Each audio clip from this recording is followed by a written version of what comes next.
Hello and welcome to the MRO show presented by Chadwell Supply. Chadwell Supply is 100% dedicated to the multifamily industry. Your order is on our truck delivered the next day. Learn more at chadwellsupply.com. Today on the MRO show, we're going to be talking about A2L refrigerants with HVAC industry veteran and Chadwell Supply Director of Education, Matthew Trotter. How you doing, Matt? Hey, Adam. It's great to be here. Good. It's great to have you. Now, you've been in the HVAC industry a while, seen a lot of the kinds of changes we're going to be talking about today. Please take a moment, introduce yourself. Oh, absolutely. So let's see. I have been in the HVAC industry now for going on 25 years and have a lot of experience in commercial refrigeration, industrial chillers, manufacturing with many different manufacturers, and have seen a lot of the changes throughout the residential and commercial industry. Well, it's really good to have an expert perspective with us as we're going to be talking today about some of the questions that people are asking related to the regulatory changes that we're going to see happening in 2024 and 2025. This is an ongoing transition. It's got a lot of people concerned. Tell me a little bit about what's happening. All right, Adam. So what we got going on right now is we're almost kind of in the middle of it, if you will, or maybe the first quarter of it. Back in 2020, we signed off on the AIM Act. And what that did was that basically said we're going to reduce anything that has global warming potential, really affecting refrigerants all around. So with that, it is now January 2024. And at January 1, just at the beginning of the year, we reduced the amount of refrigerant that we're producing, specifically R410A. We've cut it down by 40%, which means we're only producing 60% of what we used to make back in 2020. What this does is this really drives up the cost, and it means that 410A is not going to be as readily available as it once was. Now, it's not going away, Adam, okay? It's just being phased down. But with that, we're going to have to make some serious changes, and this year, starting in April, we're going to see manufacturers transition to a new refrigerant. You said something, it was a phrase that I've heard before, and that has a tendency to get a lot of people sitting up and paying attention because we've been through a phase out before. But you didn't say phase out, you said phase down. What's the difference? A phase out is what happened with R22. We stopped manufacturing it after a certain period. We just basically got rid of it because it had too much ozone depleting materials in it, and it was really hurting our ozone. So we transitioned at that point to R410A. All the refrigerant that you purchase that might be R22 is not manufactured. It's actually been reclaimed and recovered and then cleaned up for resale. What we're doing with R410A is we're actually going to phase it down over the next 15 years, and we're going to reduce it to where it'll only be 15% of what it was once manufactured at in 2020. So every year, this year, we just had it. We reduced it down again, so 40%. So we're only manufacturing 60% of what we once made. In 2019, we're going to reduce it even further down and slowly, steadily for the next 10 plus years until we hit 15%. And then that's what we'll be manufacturing and bring in from that point forward. So when you're talking about a phase down, and there's different dates that you talked about, they're going to be benchmarks, and then we're phasing down by percentages. What kind of questions should we be asking in the multifamily industry? So right now, Adam, it's January 2024. R410A has now increased in price again, and we can't get as much of it.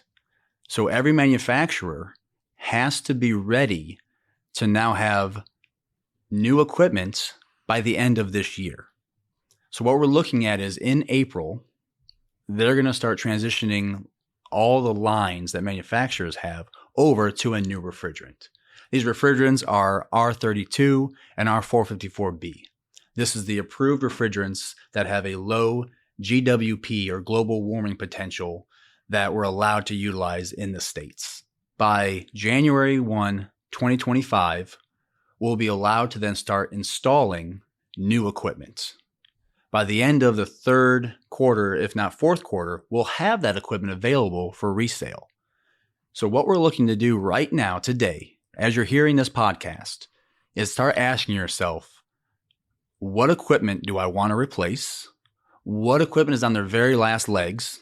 What 410 unit is out there that's just dying? I've been band-aiding it together and I need to get this thing replaced. Because here at Chadwell Supply, we're going to be front-loaded with our 410A equipment. We're still able to buy it.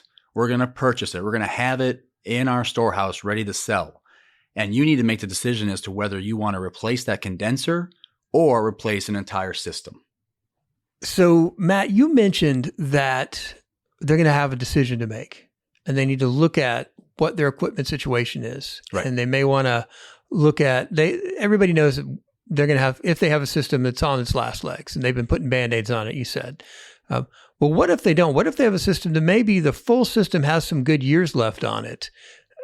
Do our customers have other options? Well, I guess I'd put it into these categories, Adam, because every maintenance supervisor out there knows his facility. They know they have 250 units or 300 units or 500 units that have this many condensers, this many air handlers, and they know what the life expectancy of each and every one of those condensers is. So in our business, Adam, we don't change out full systems that often. It is very rare. We generally just change out the condenser and then just work with the indoor unit that's there. So when we had our 22 products, we transitioned either to a 410 system, which means replace the entire system, or we found a replacement or a drop-in for R22. We don't have that option moving forward. We don't have drop-ins. There's no topping off. There's no other refrigerant that will take the place of our 410A that works. So now they have to decide, what equipment do I have? All right, I have all these R410A systems. Some of these condensers, I can replace just the condenser and get another 5 to 8 years out of it, and the system will be okay. Some of them are actually healthy, like you said. Maybe they were just replaced a couple of years ago. Sure. If that's the case, then you don't have to do anything with that piece of equipment except maintain it. Now, mind you, the cost of refrigerant is going up. And as supplies get lower and demand gets higher for R410A, that cost is only going to be more and more. So Market Dynamics 101, yeah. Even maintaining that system might become really expensive. Sure. Such as if there's a leak in the evaporator, if there's a leak somewhere, if you don't find that leak, that's going to be an issue. So I would put it this way, Adam. Step number one is, how many R410A condensers do I have?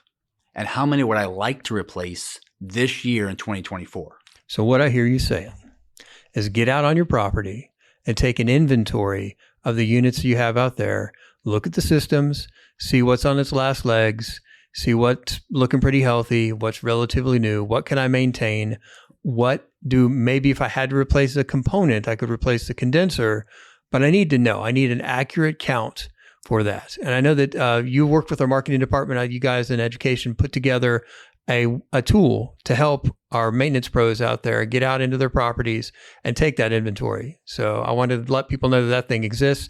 It's a great tool. I think it's going to help a lot of people. It's going to be a link to it in our show notes. Absolutely. But I have that correct though. Just to reiterate that, let's look at our system. If it's going to be on the last legs, we need to know what full systems might need to be replaced. We need to look at the systems where maybe we can get a few years out of the components. Maybe we need to replace just the condenser, and maybe we're good to go for a while. That's basically it. So when we look at it, you say, my options moving forward are going to be, there's still condensers available. So I can replace them without having to do the indoor unit. That's great. That's easy. That's basically business as usual for us in this market. The next up is, my entire system has to be replaced. The indoors wrecked, it's leaking, everything's just needs to be replaced. Now I get to make a choice. Do I replace it with an entire 410A system, indoor and out? Or do I wait till the end of the year when the new product line comes available? And do I replace it with the new refrigerant option at the end of the year instead of just staying with 410? If I do that, then now I'm going to be carrying different refrigerants on my property, which I probably already do. That's not that big of a scare. It really isn't. I'm just going to have to start paying attention as to where these are, which refrigerants I'm using, and what refrigerant that I'm going with. Because this is the first time where we're going to actually get to make a choice as to what refrigerant we actually want to work with, whether it be R32 or R454B. Let's take a minute now and talk about that. So we've gone back through, we've looked at, reiterated the options that are on the table. Right. We've suggested that people go out and take an inventory so they can work with real-time accurate data. Exactly. Okay, so they make the best decision for their bottom line. We've talked to them about timelines. Let's talk a little bit about the different options. You said there's going to be a choice of refrigerants. So let's break that down. Talk to me about the two different refrigerants that are going to be available. So the options that we're going to have moving forward is we're going to have R32, which is a very specific Goodman product. They're going to use, all their equipment is going to have R32 in it. This is a refrigerant that it's actually quite old. R410A is made up of two refrigerants. One is R32 and the other is R125. So we've been using R32 for decades. And as a standalone refrigerant, it's actually used quite prevalently out in Europe for the last 20 plus years. So it's safe. It's got a long track record. It's got a great track record. It's safe. It is considered to be what's called an A2L, which we'll probably get into some more details later on about what that means. But yes, it's a safe refrigerant. It's easy to handle and work with, and it lines up pretty well with R410A. The other refrigerant is R454B.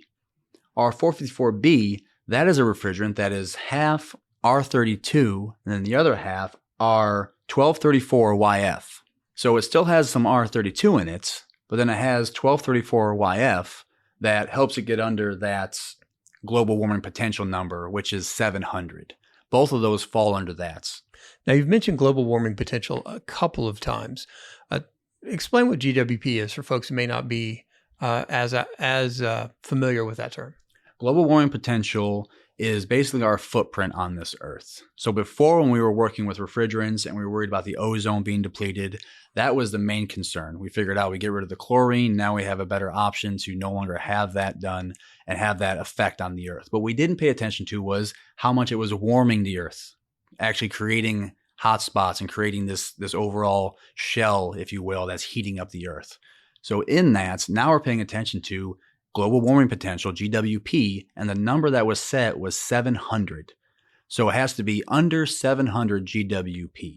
R32 falls in at 670, I believe, and then R454B falls under at 470. So quite a bit lower, but both of them meet the requirements of GWP. And let's talk a little bit about the we in that scenario. You've mentioned it a couple of times, and this is something for people that need to realize that this is not really an optional situation. This is the EPA, the federal government, is the we in this scenario. They have set that standard. They have given their reasons, and we are following through what the federal law and the federal regulations saying we need to do. So this is, nobody's asking how we feel about this. This is just something that is going to happen. It's happening. We can't change it. There's no getting away. There was plenty of time to lobby and litigate against it. And we still are lobbying for other advantages within that, loopholes, if you will, that'll help us as far as product and help our customers. But it's happening, Adam. It's already happened. It's signed off. It's delivered. And now we literally have to work through this and help our customers understand the best way to go. And so once they have that inventory and they know what they're working with, now you said they're going to have base that choice between those two different refrigerants. What are some reasons they may want to choose one over the other? Well, honestly, they're both great refrigerants. We sell both options to them. Mm-hmm. We sell them in Goodman products for R32. AirQuest and Brothers is another option in R454B. They're both very viable, great refrigerants. All the refrigerants that are being utilized have been around for quite a while. The 1234YF is used in cars all over the United States now. You'll see it. If you go out and have a newer car, if you read it, you'll even see it written on there. So they're very viable refrigerants. The differences between them could just be that one has been more steadily used over in Europe, whereas R454B is now just being introduced into the United States, has just more of a track record with it overall. But honestly, it really is just a decision as to what equipment do you like to install, which one do you prefer, are you more comfortable with, and how do you want to manage your property as far as refrigerant is concerned? So really, it's going to be a question more of what equipment am I getting? And the refrigerant I choose is going to be based on the equipment that I either have or the equipment that I'm replacing. Correct. Yeah. Great. And like you said, both great options, both proven options, both safe options. Absolutely. Absolutely. Let's talk a little bit more about that safety concern, because I know that's a question I've heard a little bit coming up, and you see it in forums, and people are asking our salespeople about this as well. They're concerned about A2Ls. They hear about flammability, or they see the EPA's flammability toxicity scale, and you get a little gun shy when you hear things like flammable refrigerant. But that's not necessarily something we need to be worried too much about, is it? So there's a little bit of fear out there, I would say, but we can actually help bring that all to rest. I'd love to do that. Educate me. Drop it on me. Absolutely, Adam. So what the refrigerant is, it's an A2L. And on the toxicity flammability chart of the EPA, that chart states that there's categories A and B for toxicity, which A is non-toxic, which means that if I ingest it, then I won't get immediately sick right away. And B is toxic, so that if I do ingest it, then I will most likely become sick right away or even die from inhaling too much. Now, all refrigerant does displace oxygen, so if it fills a room, you do have to leave that room. Otherwise, it will asphyxiate you. But an A refrigerant is, by all intents and purposes, non-toxic. On the flammability side, it goes 1, 2, and 3, 1 being non-flammable. So an A1 refrigerant is a non-toxic, non-flammable refrigerant. It will not just combust. It will not light with a flame or a spark. It's all intents and purposes a safe, non-flammable refrigerant. As it goes up, the 2 is mildly flammable and 3 is propane. So very flammable, highly flammable. So with that, we have this category, A, non-toxic, 2, which is mildly flammable, but then there's this L letter at the end, and the L stands for low, so a very low flammability, which is a category inside the 2 category of flammability, which is so low, it's under 10 centimeters per second growth rate of after it's been ignited. So that puts us even lower than the rest of the 2 category. So truly, it's safe refrigerant, has very specific conditions to have to be met in order to light it or get it to ignite, and it's functional and safe to utilize in the United States. So what I heard you say there, I want to recap that real quick. You threw a lot of letters and numbers at us.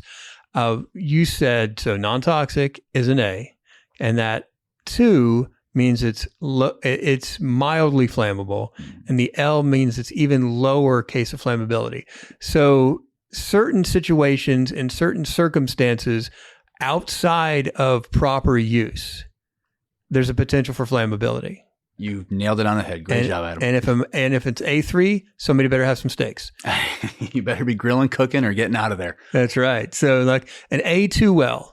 So yes, it does rest somewhere on that flammability toxicity scale. Correct. But just because it's on there next to those words doesn't mean it's a concern that people should have. They should be educated, but not worried. Is what I heard you say. Absolutely. And what we need to really focus on is our best practices, how we function, what we use, and certain tools and equipment we have to start using when we're recovering or evacuating systems.